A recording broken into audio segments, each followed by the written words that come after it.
Aujourd'hui, nous allons parler et discuter sur la notion de création. C'est un sujet extrêmement étendu, c'est un sujet qui touche le cœur même du projet Ariane Diez, car c'est la place de la création artistique dans l'enseignement. Donc, éducation, bien sûr, et dans l'éducation nationale. Avant d'investiguer pourquoi il faut se poser la question aujourd'hui de qu'est-ce que la création, j'ai envie de vous montrer quelque chose qui est de l'ordre de l'actualité des dernières 40 années. On va dire que un compositeur et un artiste qui aujourd'hui aurait entre les 40 et les 50 ans était formé à la création musicale. Donc aujourd'hui, quelqu'un qui serait professeur, par exemple, qui enseigne dans un milieu de l'éducation nationale, il a été formé pour composer au crayon, c'est-à-dire papier, crayon, gomme, clavier éventuellement pour vérifier des accords, vérifier des mélodies, vérifier toutes sortes de choses que l'oreille interne est capable de produire. Et bien évidemment, le résultat, généralement, dans les établissements dédiés à l'enseignement de la musique, sont très vaccinés, très adaptés, très appropriés à prendre les partitions issues d'une classe de composition, les transmettre à un orchestre, à un ensemble, même il s'agit ici présent d'un ensemble baroque comme image, mais peu importe. Et donc la transmission du savoir entre celui qui fait la création et ceux qui vont après la mettre en place est quelque chose de très sédimenté. On le sait, on le maîtrise. Les classes d'écriture existent, les classes de composition existent, on connaît le contrepoint, l'harmonie, le solfège, l'éducation, la culture musicale, et ainsi de suite. Quelque chose qui est de plus en plus aujourd'hui présent est la notion d'outils numériques plus ou moins vétustes, hein, ça c'est déjà très vieux si vous voulez, c'est-à-dire des instruments d'aide à la réflexion, à l'écriture, à la pensée, à la contribution de l'information, qui peuvent servir aussi à la création, qui ne sont pas nécessairement des instruments de musique, voire même qui ne le sont pas du tout, et dont le mode opératoire n'est même pas celui du stylo, mais c'est un mode opératoire qui passe par un clic ou par un toucher. Et dont la réception, donc ceux qui font de la création à partir des outils, on va dire numériques, dans ce cadre-là. Hein, les outils peuvent avoir toutes sortes de nature, mais en tout cas qui ne sont pas nécessairement les outils qui ont été sédimentés et quelque part sélectionnés par l'histoire.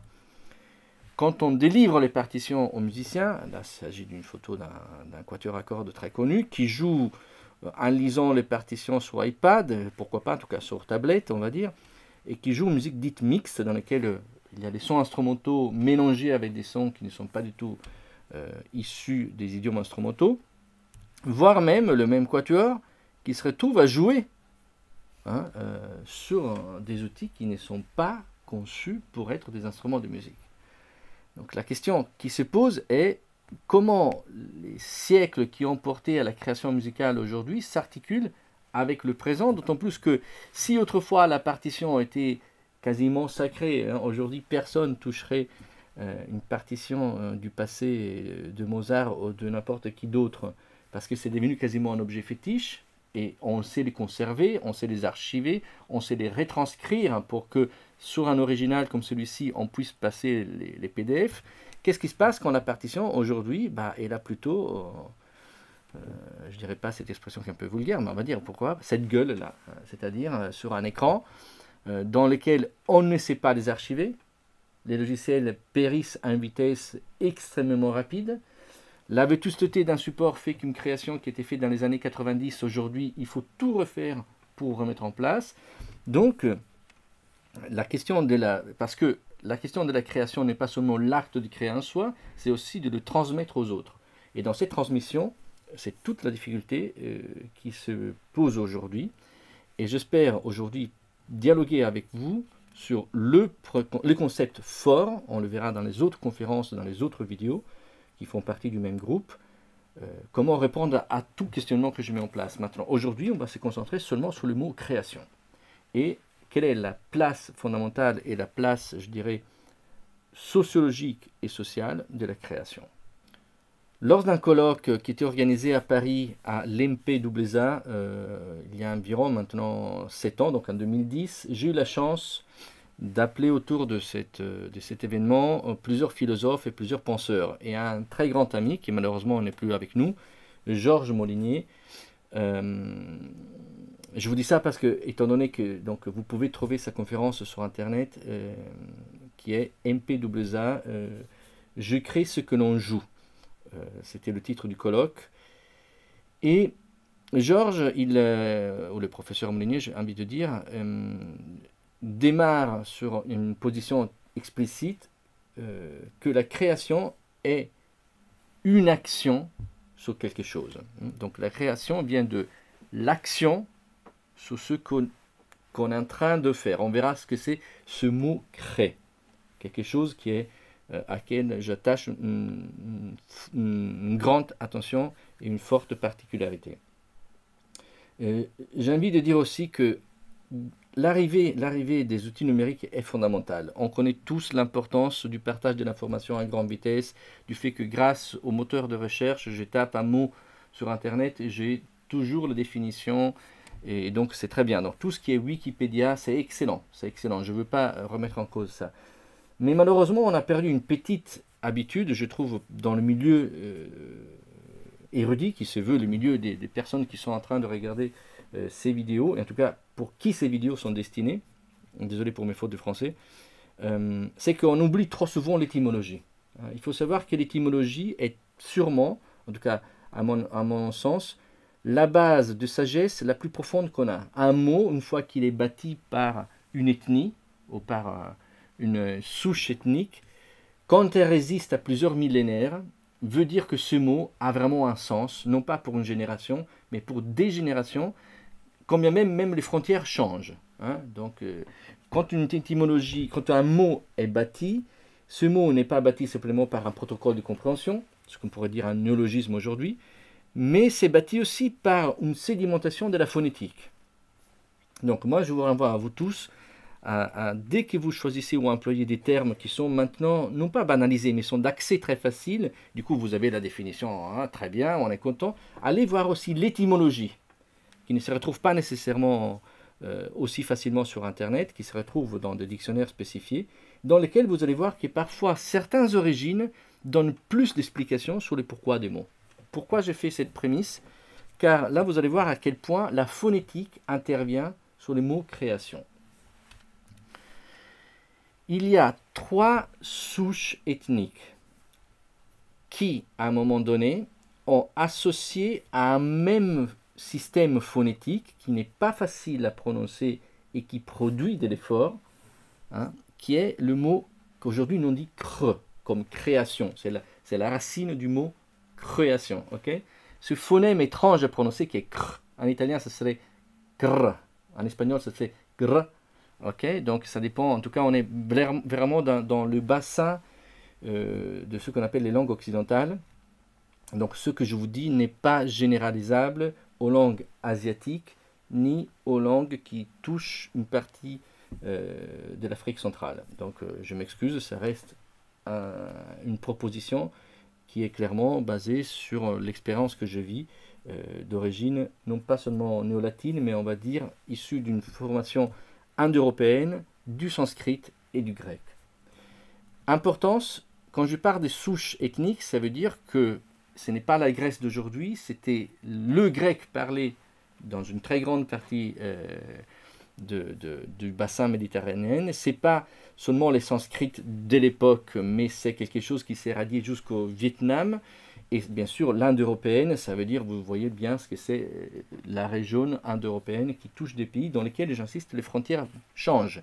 Le fait que les frontières changent et que les mots résistent, ça veut dire que si on a choisi un phonème pour dire quelque chose, ce phonème n'est pas choisi au hasard. Dans la souche indo-européenne, le mot kere, dans la prononciation, je ne suis pas sûr qu'on le prononce kere, mais en tout cas, c'est cette fatigue gutturale de faire un K ou un C pour les Italiens et pour les Espagnols, ou un G parfois, associé à un R, qui fait gr. Okay? Ce n'est pas facile, ce n'est pas comme dire ma, ou pas, ou beau, okay, dans lequel on a une fluidité. Ce phonème est issu d'un effort, et pour le produire, ça indique un effort. Dans l'étymologie et surtout phonétique indo-européenne, ceci, ce son, ce nom, ce mot, ce sémanthème, on pourrait l'appeler comme ça aussi, pas encore un morphème, il porte les significations de quelque chose qui grandit, qui devient plus grand, qui fleurit. Donc, quelque chose qui spontanément grandit, qui fleurit, c'est inhérent à la nature, et qui grandit, c'est encore une fois inhérent quelque part à la végétation, si on veut. Hein, c'est plutôt du domaine du monde végétal, okay, auquel on a associé ces termes.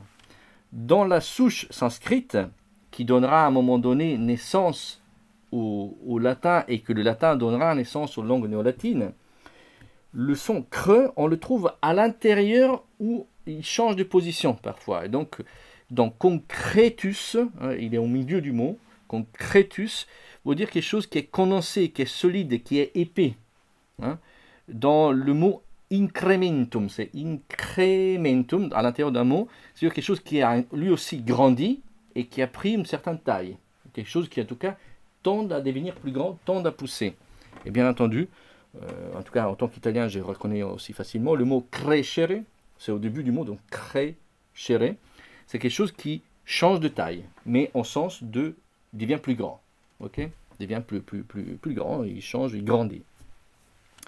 Et dans le sanskrit qui se croise, on sait parfaitement que les langues, c'est le lieu du métissage permanent. Hein. Il n'y a pas de frontière pour les langues. C'est-à-dire que justement, les frontières bougent, les langues non, ça veut dire que les langues se métissent en permanence. Hein. Donc quand le sanskrit se métisse quelque part avec le grec, on a le mot crayon qui veut dire produire, générer, faire, et en plus crayon qui donnera origine à Chronos qui est le créateur, hein, celui qui donne origine aux choses. Donc vous voyez que trois zones de notre planète qui ont changé de taille donnent un son, une connotation de quelque chose qui pousse, de quelque chose qui grandit, de quelque chose qui a une force de invigorate, de devenir plus grand, de magnitude, de la force de pousser. Okay. Maintenant, on met ce que je viens de dire dans une partie de votre mémoire et on passe à l'autre racine que je voudrais voir avec vous. Ce que je vais faire maintenant, on appelle ça une torsion de langage. Ce n'est pas tout à fait vrai. Je vais faire une torsion entre deux termes qui ont grandi à deux vitesses différentes et qui donneront pour nous le mot création. Pour l'instant, on pourrait dire, pour respecter la pensée de Georges Molinier, que la création est une action qu'on fait autour de ce qui pousse, de ce qui grandit, de quelque chose qui fleurit, de quelque chose qui devient plus grand, de quelque chose qui est de l'ordre de la génération, de la production. Okay. Donc c'est une action, donc quelque chose de volitif, qu'on fait autour de quelque chose qui spontanément a lieu. Et avoir lieu n'est pas simplement une cascade d'eau, que dans ce cas-là, il n'y a rien qui pousse, okay, mais plutôt quelque chose qui émerge.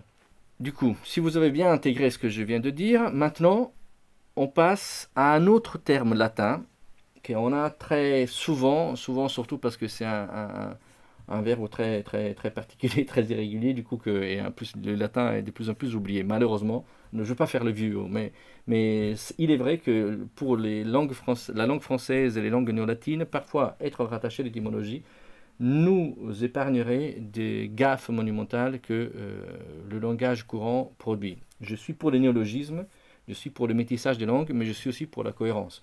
Et du coup, quand on métisse les choses, l'intérêt c'est d'augmenter un territoire en termes de connaissances et non pas pour banaliser les territoires. Le verbe accipio, prononciation italienne du verbe latin accipio, je crois qu'on dit à la latine. En tout cas, accipio. Septum, c'est les participes passés. Alors, à l'époque des latins, il avait des suffixes pour pouvoir donner différentes déclinaisons, différentes formes de compréhension du texte. Hein, donc de ce mot. Le mot septum, en fonction du suffixe qu'on lui attribue, veut dire des choses très différentes. Vous allez le voir tout de suite, c'est très connu. On a la déception, on a l'exception, on a l'inception, on a la réception, on a la contraception, on a la photoréception. Enfin, alors, en français et en italien, parce que ce sont deux langues quand même cousines, on va dire, il y a 14 déclinaisons autour du mot, du participe passé septum. Sauf que chez nous, maintenant, comme je viens de le dire, déception, exception, inception et réception, il y en a tellement qui nous intéressent dans la vie de tous les jours, mais il y en a deux sur lesquels j'invite et je vous invite à vous focaliser. C'est les mots conception et les mots perception. Dans les cours que nous avons vus autour du mot considération et désir, nous avons vu comment l'étymologie pouvait nous guider à certaines interprétations de ces termes. Donc la considérer, c'était je suis avec les étoiles, donc je suis dans une forme de propagation de l'information, de la connaissance et de l'apprentissage. Quand je suis dans découper des étoiles, décideris, donc je ne suis plus attaché aux étoiles, je suis dans toute autre forme de réception. Là, c'est à peu près pareil. Conception et perception sont deux modes opératoires de moi en tant qu'individu, en même temps quelque chose qui pousse. Okay, le septum est quelque chose qui pousse lui aussi. C'est presque proche du mot souche, si vous voulez. Okay. Donc perception et conception vont ensemble. Du coup, je me lance dans... je vois qu'il y a une faute dans mes images, je m'excuse, hein, ça c'est action et c'est pas action. Donc c'est conception et perception, une fois qu'ils sont réunis, peuvent donner origine à la création. Maintenant, je peux réunir ce que je dis avant et ce que je présente ici dans un même temps. La nature, telle que la nature, ou je dirais le monde, là je m'attache plutôt à une vision non pas spinozienne, mais de Wittgenstein. Le monde est l'ensemble de faits et non pas des choses. Donc le monde est l'ensemble de la nature, naturante ou naturée. C'est des termes, vous avez le droit de ne pas le connaître. Hein. Je regarde à vous, Mathis, Ina, Victoire, Yaoshi. Mais de la nature qui s'est produite toute seule, okay, qui génère toute seule, et nous faisons partie de cette nature naturante. Nous faisons partie de la nature, okay, malgré notre volonté. Nous sommes à la fois des êtres indépendants qu'on pense maîtriser la nature, donc on fait de la nature naturée, mais aussi on fait partie de la nature naturante. Okay, nous ne vivons pas parce qu'on a décidé de vivre. Hein, nous ne sommes parce que la nature nous permet de vivre. Après, on peut dire, on peut guider notre vie, on peut y poser fin de plein de façons différentes, ou accepter de ne plus vivre, mais on va dire que si on est là, c'est parce qu'on n'a pas décidé. La nature nous l'a permis. C'est ce qu'on appelle la nature naturante, qui est celle des écosystèmes, hein, de la forêt, des marais, de la mer, et ainsi de suite. La nature naturée est la façon dont on la transforme, dans laquelle on l'intègre dans notre vie quotidienne. Donc les villes font partie d'une nature naturelle, si vous voulez, qui est façonnée par nous. Hein, de la même façon que les nids des oiseaux, on pourrait dire c'est une nature naturée par des animaux, et ainsi de suite.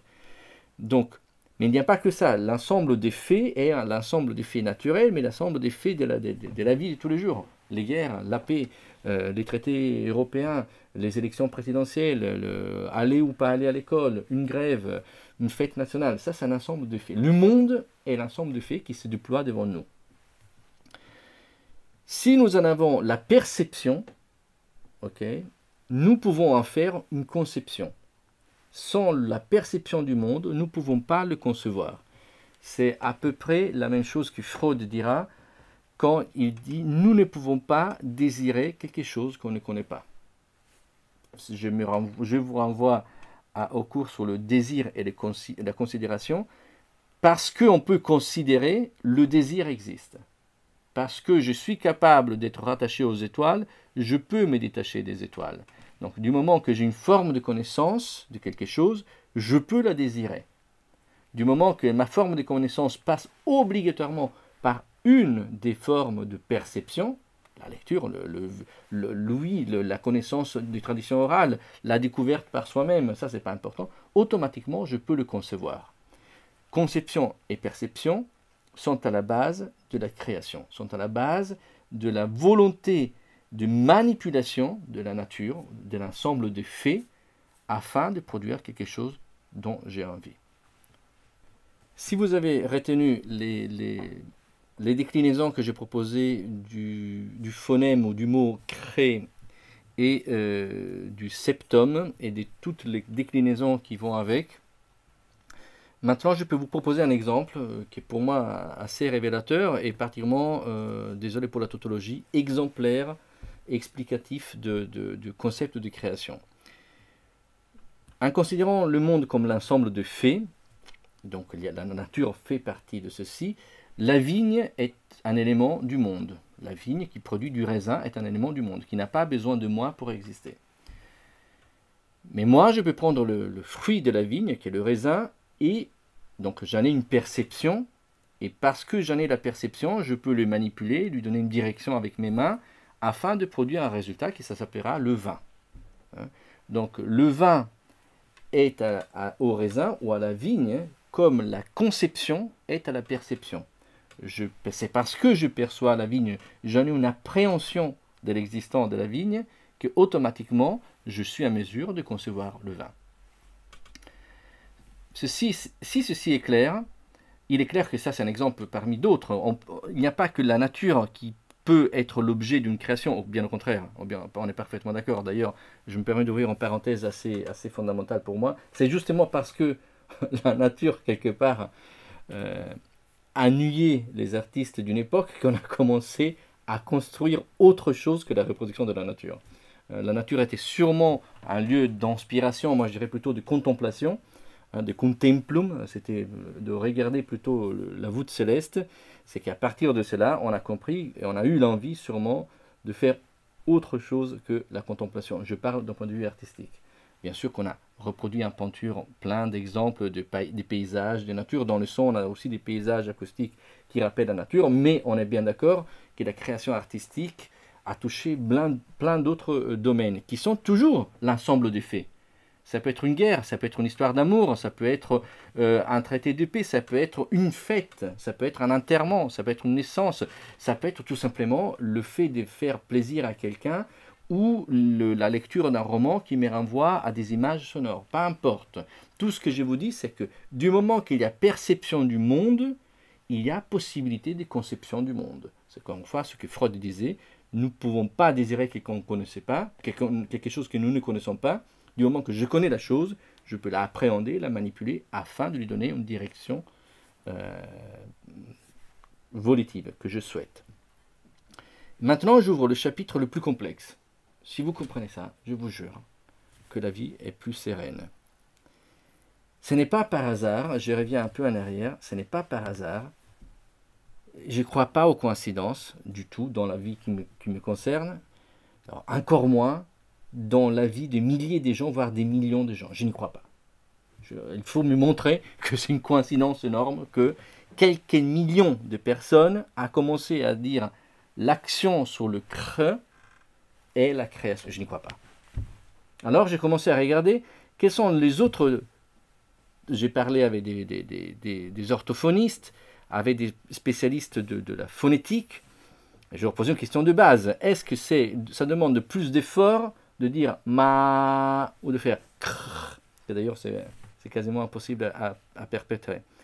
La réponse est aussi bête que l'exemple. Il est clair que la notion d'effort musculaire pour produire un phonème complètement liquide comme ma, ou doux, est totalement différente d'un phonème guttural, ou guttural, je ne sais pas comment dire en français, qui est celui de cre.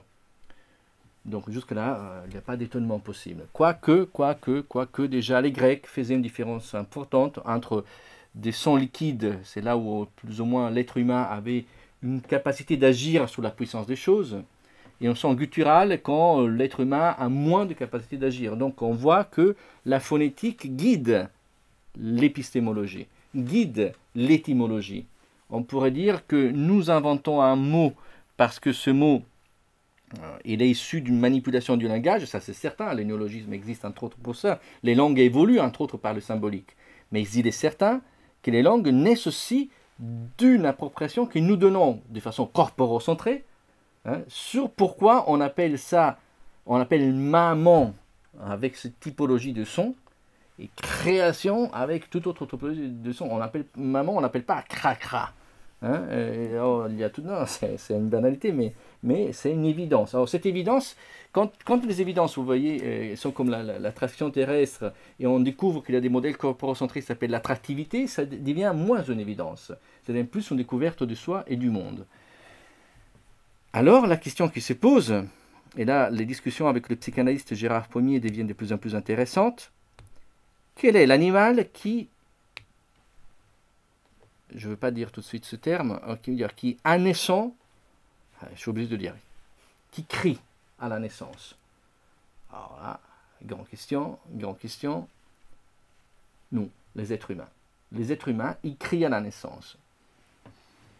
Vous allez me dire, oh, c'est normal. Oui, c'est normal, ça fait partie d'une norme. Du moment que ça fait partie d'une norme, pour nous, c'est normal de crier, voire c'est plutôt bon signe. Un enfant qui crie à la naissance, il respire.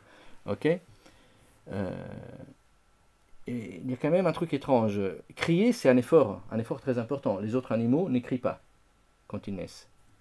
C'est un effort. Et on a choisi un phonème très particulier. Crier. On dit, soit on est dans l'idiotie planétaire, en tout cas en Occident, soit on dit création avec ce phonème cre, et pour dire le mot de celui qui prononce quelque chose avec effort, on utilise crier, gridare, to cry en anglais. Hein, donc, pourquoi? Question que je me pose. Hein, que je vous pose. C'est-à-dire, l'action, ce qu'on appelle la création, c'est une action autour de quelque chose qui se pousse spontanément et qu'on a verbalisé avec le phonème creux. L'action à la naissance d'un acte avec un effort dynamique important, on l'appelle le crier, même phonème, même typologie de son. Et la chose qui pousse, qu'on met dans la terre afin qu'il pousse, c'est la graine. Hein? Encore une fois, un phonème qui est proche, légèrement plus doux, mais proche, il grano, hein? La graine, la sémence, on pourrait dire aussi. On a choisi encore une fois un phonème qui indique quelque chose.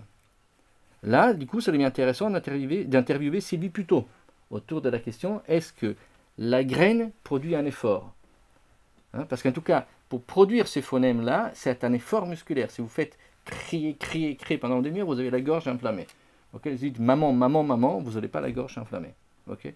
Du coup, en quoi le mot création est porteur, non pas seulement d'une action autour de quelque chose qui pousse spontanément, mais ce qui pousse spontanément, nous lui avons associé un phonème, la graine, qui est quand même proche en termes d'effort musculaire à celui de cré, gre, ok.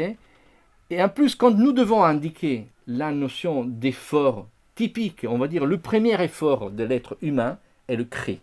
Encore une fois, un phonème qui est porteur de la même difficulté de prononciation.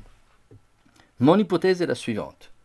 Et d'ailleurs, je crois que, en tout cas, je reste d'accord avec moi-même, au bout de X années de réflexion. La création est une action sur l'ensemble des faits qui nous entourent, à travers, bien sûr, la perception. Mais c'est une action qui produit un effort, et qui est issue d'un effort. La création n'est jamais gratuite. La création n'est jamais facile. La création est un effort qu'on fait afin de manipuler des données perçues, reçues par nous, sous forme d'objets qu'on propose aux autres. Là, je m'adresse aux artistes, hein, et à tous ceux qui souhaitent et voudraient entamer une carrière d'artiste. Et je m'adresse à ceux qui, en enseignant la création, s'adressent à des jeunes pour leur dire, voilà ce qu'est la création. La création facile n'existe pas. La recréation, c'est autre chose. C'est les moments dans lesquels on se repose. Mais l'amusant, le plaisant, le sympathique, ça fait du bien. Le jeu, ça fait du bien, bien sûr. Mais la création est un effort. Et alors là, je vous renvoie à quelque chose de corporocentré extrêmement connu. On a vu dans un autre cours le modèle numéro 6, qui est le modèle de l'excitabilité. On est dans un cadre d'adulte, donc on peut en parler sans aucune vergogne. Il n'y a pas d'orgasme sans effort.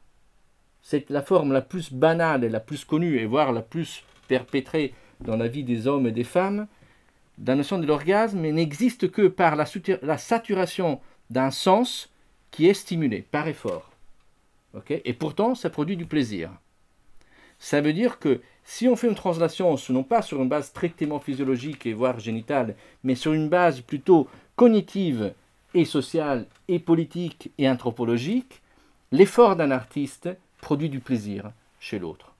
Et ce plaisir qu'on est, c'est l'esthèse, hein, le rapport esthésique face à l'œuvre d'art.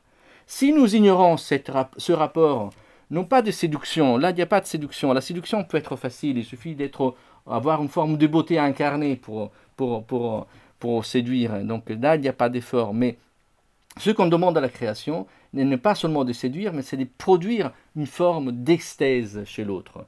Et c'est chez l'autre, cette esthèse ne peut exister qu'à travers un effort.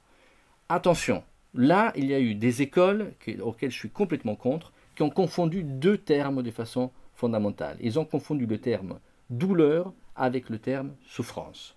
Et là, je me dois de faire, non pas une pause, mais une spécification. La douleur n'est pas la souffrance. Cette différence n'est pas une subtilité, au contraire, elle est fondamentale.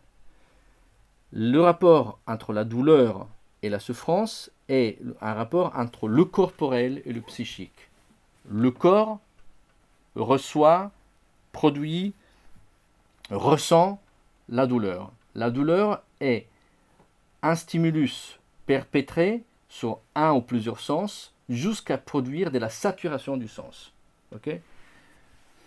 La souffrance, et du coup, il y a un rapport entre cause et effet qui est quelque part, je ne dirais pas prolongé, mais il y a un rapport de causalité, on va dire, direct entre l'élément porteur de douleur, qui va produire de la douleur, et le corps qui va ressentir cette douleur. Okay? La souffrance, non. La souffrance est de l'ordre psychique, et c'est quelque chose qui, une fois même que le stimuli est fini, peut durer pendant une vie. Quelqu'un qui perd un enfant, il a une souffrance en lui qu'on appelle souvent douleur, parce que le langage est parfois simplifié, qui est pendant toute la vie de la personne. Donc, personnellement, la souffrance est à bannir. À bannir toujours. C'est quelque chose que j'ai, en tout cas, avec tous mes élèves et dans le cadre de toute mon action artistique et politique, au sens de la police, au sens police grecque, au sens de la ville et de mon rapport aux faits sociaux, la souffrance est quelque chose que je bannis de façon permanente.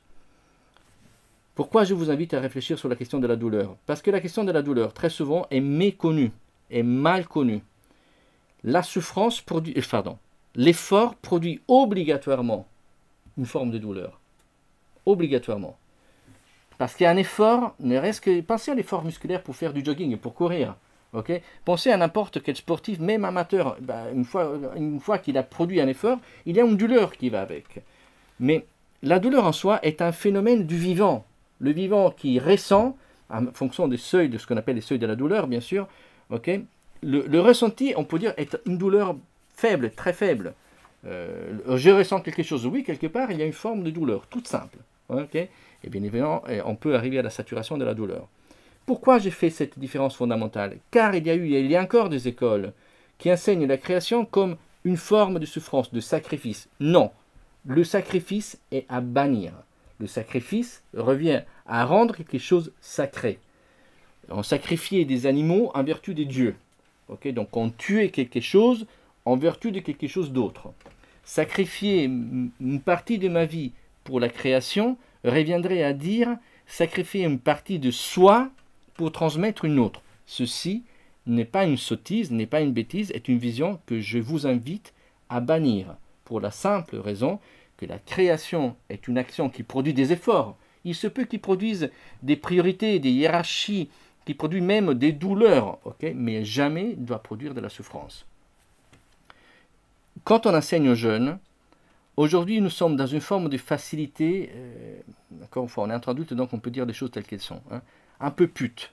À cause du fait qu'il faut garder l'attention des enfants pendant X temps, on est prêt à faire des choses qui soient jolies, qui soient sympas, qui soient immédiates, juste pour garder l'attention de l'enfant. C'est très bien, c'est fondamental parce qu'on en a besoin, autrement les écoles sont en détresse, autrement on a les enfants qui ne suivent plus les cours, etc. Oui, mais ça, si ça c'est une exigence sociologique des problèmes issus de l'éducation nationale et de comment maintenir l'attention du jeune ou de la jeune avec nous, voilà, ce n'est pas la méthode pour enseigner la création. Et ça ne peut pas devenir le paradigme d'enseigner la création.